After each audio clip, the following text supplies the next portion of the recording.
change a question, change your life. When it comes to planning your life, I want to get you to learn to ask 3 questions now. And the first one is not, what am I going to do? And how many understand why now? Say I. The question you want to ask yourself is, what do I want? What's my outcome? What's my result? The word RPM, the first one, is to get you focused on the target. The target is not the activity. The activity can change. It's what's the result I'm after. If you know exactly what it is you really want, what you desire, what you're really after, clarity is power. The more clear you are and specifically what you want, the faster your brain can get you there. But if you're generally saying things like, what do I want? Well, I want more money. Fine, here's $1, get out of here. Did you achieve the outcome? Yeah, when you're that general, you think you're not getting your goal, you are. The way you language your goal, the way you think about it, you're receiving it. I want to feel a bit better. I want to lose some weight. Fine, you lost a pound, you're done. Because your brain's like a servo mechanism and a bomb and a missile. The old days, you shoot a missile, and the target was going, and if you missed the trajectory, you missed it. Today, what happens when the missile's not on course? What happens? It locks on the heat signature, what does it do? It moves and follows it. That's the way your brain is if it knows the outcome, if it knows the result. So RPM starts with, I got another result. This is a results planning system. The rapid planning method, you can think of it as a results planning system. I need to know the result I'm after before I ever ask myself what to do. That takes more time, but it's worth it. Now, for time's sake, I'm not going to do this with you right now, but I'll tell you what I do when I've taught this to people and I got a full weekend to do this in. Just give you a picture.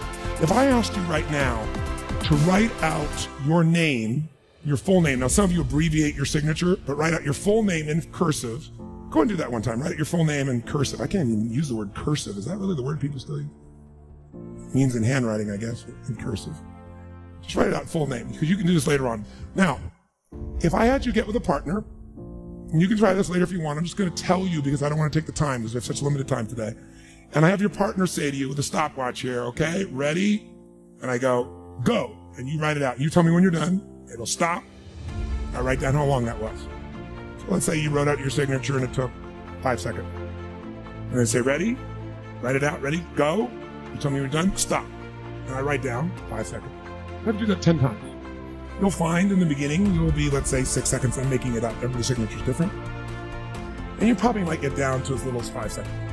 If you have like an iPhone, you could do it as a digital stopwatch. You could see the middle second. Then I say to you, I want you guys to write every other letter in cursive. In other words, you're going to write half as many letters.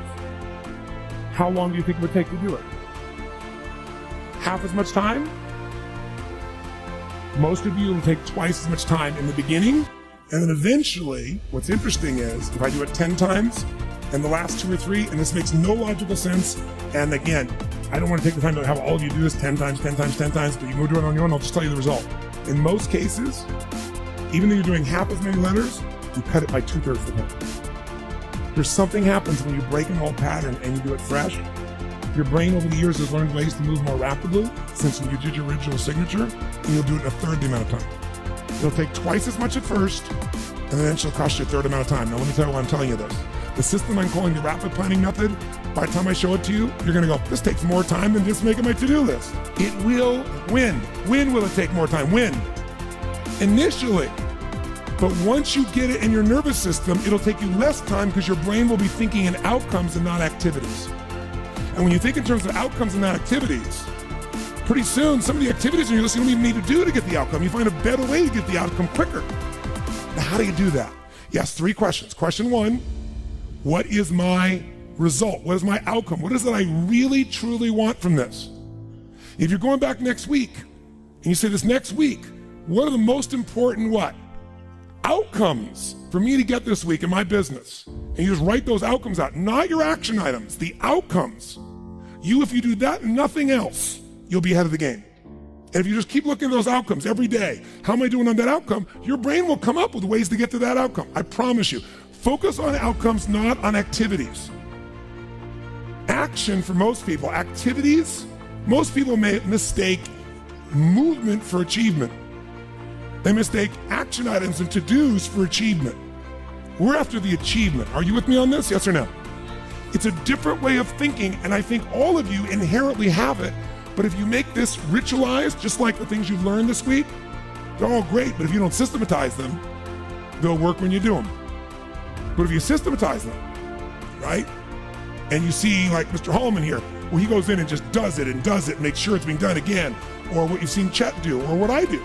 You just do it over and over again, you don't miss it. Now the results are geometric. So I want to get you to systematize the thinking, whether you do it visually the way I'm going to show you or not. So, first question, what's the result I'm after? What's the ultimate result? What do I want out of this week, out of this thing, out of my business, out of my life, for my body? And you want to be as what as possible when you describe that outcome, that result, is what? As clear and specific as possible. Generalities will confuse you. So it might take you longer than just writing down call so-and-so to think, if I'm calling my son, I'm going to call Jarek, or I'm going to call my brother. This is what goes through my head before I call him, always. What's my outcome? Because I don't want to just call him. I want Jarek to feel loved by his dad. Or I'm thinking about what's my outcome. I've got to talk to him about this thing that's out there. I've got to make sure I get through to him on this because I want to guide him and move him in this direction. That's what I want to be as his father. I don't want to just chit chat. I can do that too. So if you think before every phone call, before every time you're planning your day, and you think before you have any meeting, what do you think the first thing I ask of anyone when we sit down in a meeting is? Okay, what are your outcomes? What are the outcomes for this meeting? First thing I want to know, because if I know the outcomes, guess what? A lot of meetings, they're done pretty quick. Because if I know the outcome, you don't have to go through all the activities to sell me on it. Just, that's your outcome? How do you want to do it? Sounds good to me? Rock. That's how you make a meeting productive. I know a meeting's productive not by the hours or time. Sometimes it takes longer to the outcome than you want, but I'm going to get the outcome. That's, by the way, what you see with me on stage. That's why my times vary. It's based on an outcome. I'm going to get that outcome. I don't give a damn whether it's the right time or not. I want to do it at that time, but I must deliver the outcome. I'm going to get that. And by the way, how many like to have your company focused on outcomes, results, and not activities? Say, People say all the time, well, did you get that done? Well, I left them an email. I left them a voicemail. I've sent them 3 emails. How many times have you heard that? When that happens with me, I'm like, but I didn't show it. I just like, really? Wow, that's fascinating. We'll explain about our culture. It's about getting the results. So I can help you if you can't figure another way to do it, but there may be 12 other things we might want to do. Maybe they don't have the answer. Maybe somebody else can give us the answer. The outcome was to get this information, not to leave an email or 12 or 3 voicemails. That will not do any of us any good. How many follow? I work out, I train my mind, I train my body. It becomes a lifestyle. It's not just like you're depending upon somebody else. I'm not here to become somebody's guru. I'm not here to give them a gift. I'm here for them to open up their own gifts. And that's really what my work has been. Yes. I get frustrated, I get angry, I get all those things. I just don't stay there. I mean, I used to be there for a month or two. I used to live in depression. I was 38 pounds heavier than I am now. I lost everything. I moved into a little 400 square foot bachelor apartment in Venice, California, feeling sorry for myself. But I got so near the end where you think life has no meaning.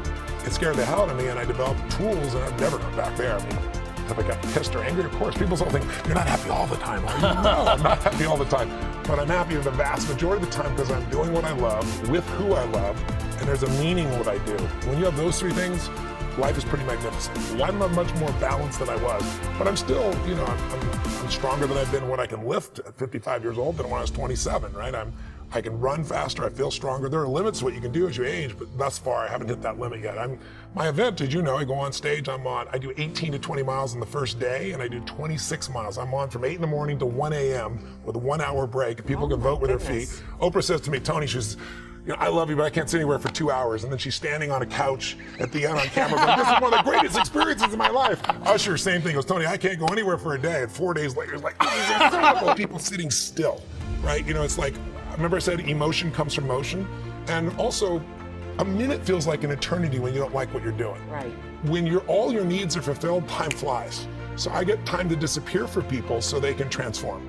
And I do it because I've done it for so long. I'm doing an event in LA in a couple weeks in October 22nd, 23rd, 24th, and we have 8,000 people from, I think it's 49 countries, we're translating 5 languages, and people from every walk of life, from young kids to people older, athletes, entertainers, average people will all come and become a family and transform in ways that are just extraordinary. At the end, it feels like a mosh pit, like at a giant concert with people, and they just have to go.